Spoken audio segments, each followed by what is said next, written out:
What's up, YouTube? This video is brought to you by Webull. If you'd like to help out the channel and get 2 free stocks, make sure you check out my link below. Hey, I'm Sain, and if you're new here, I make videos on personal finance and how to invest and build wealth through the stock market. I started this Robinhood challenge for 2 reasons. Number 1, I wanted to simplify investing for those that wanted to invest but didn't quite know how. And number 2, I wanted to show you guys in real time the companies that I invest in to grow my portfolio from $0 to 10K and then eventually from 10K to 100K. So feel free to join me on the journey by grabbing some free stock using my link below, or sit back and watch. Either way, I appreciate you. Today's video is about an update on a stock that cut its dividend. And you guys know, man, as I walk alongside each and every one of you, I have to bring you the updates when things happen so that we can be mindful and make necessary adjustments. So without further ado, let's take a look at my portfolio on a day. Okay, as you can see, my portfolio is currently sitting at $34,819.05 on the day. Today, we're down a little over 1%. On the week, guys, we are, let's see, it's moving a little bit. We are, let's just say, not much going on the week. If I take you guys a month out, let's see, we are down a little over 4%. If we go 3 months out, we are up over 13%, almost 13.5%.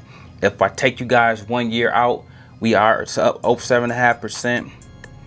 And if we go out all the time, we are up 7.9%, almost 8%. So listen, guys, you know, I started this account in January with $0, and I walk alongside you to show you what's possible in the stock market. So listen, man, today I wanted to talk to you guys about a stock that's near and dear to me that cut its dividend. Let me know if you can guess which company I'm going to talk about today, but regardless, I'm about to share with you anyway. Guys, I had to come to you and tell you about Wells Fargo. Now, this has been in the news a little bit, so you may have already been up on this, but you guys know this is one of my biggest positions that I hold, and so I'd be remiss if I didn't come through and talk about this directly. And so ticker symbol WFC, as you see, is currently sitting at $24, has cut its dividend. Guys, they had to do the stress test as well as every other bank, and based on the stress test, because of things that happened back in the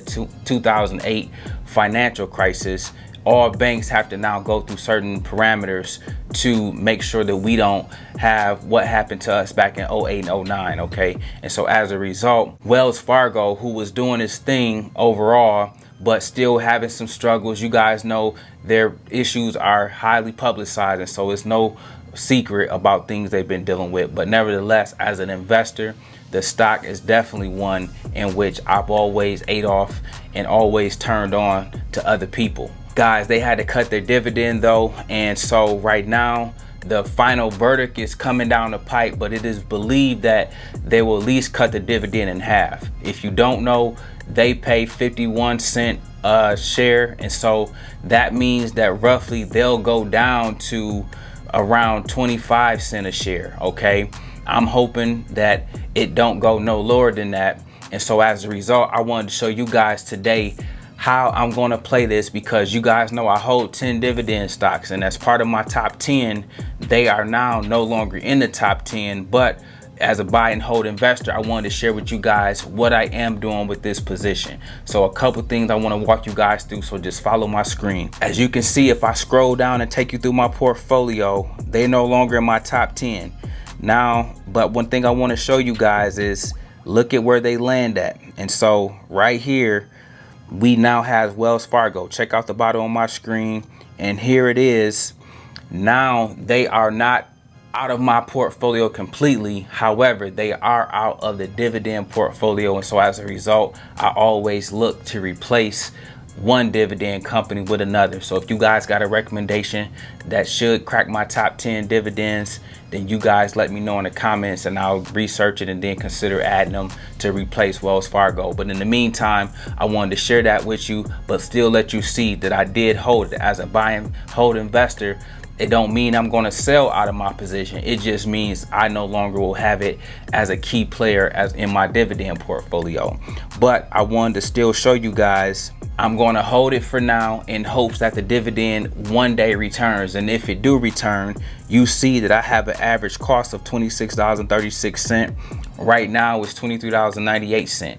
if I still was invested in this company, I would be pouncing all over this stock at this price. However, because it's no longer a dividend player of mine in the present portfolio, I'll deploy my funds into stocks that I'm more relying on in the present. Okay, and so the stocks that I'm relying on right now will get my money, as opposed to putting more money in Wells Fargo, even though it is sitting at $24.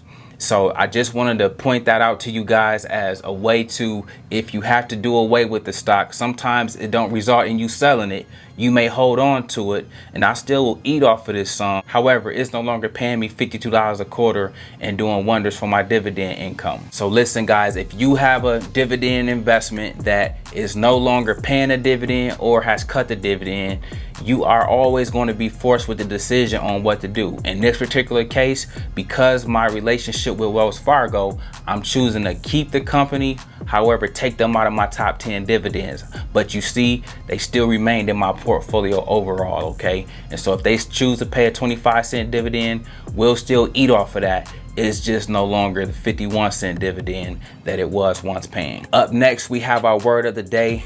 And our word of the day is valuation. Guys, I wanted to talk a little bit about what this word is so that you can understand when you hear investors talk about this on CNBC, kind of what they're referring to. Valuations is important for a number of reasons. It's really the main way that we try to look at how to properly value a company, okay? And so sometimes you will hear us say things like the valuation on this company is high or the valuation is low. Okay, when you hear things like that, it's important to remember everything is about the valuation. Right now, I don't think valuations matter as much in this current market. The way prices is going crazy and through the roof for no apparent reason lets me know that nobody cares about valuations right now. However, with that being said, valuations are still important, and there will come a time down the road where valuations matter. And so, guys, you know, you always want to be invested in great companies and companies that has great value.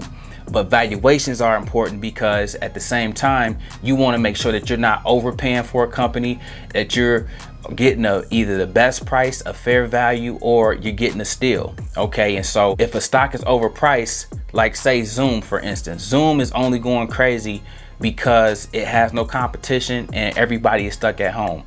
Is Zoom really over $260? We don't know.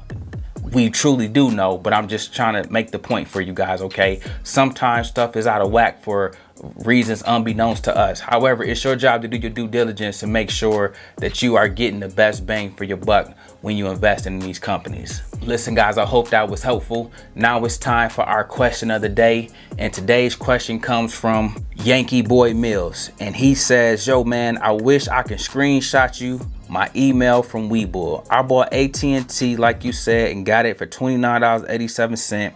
And I bought it before the ex-dividend date.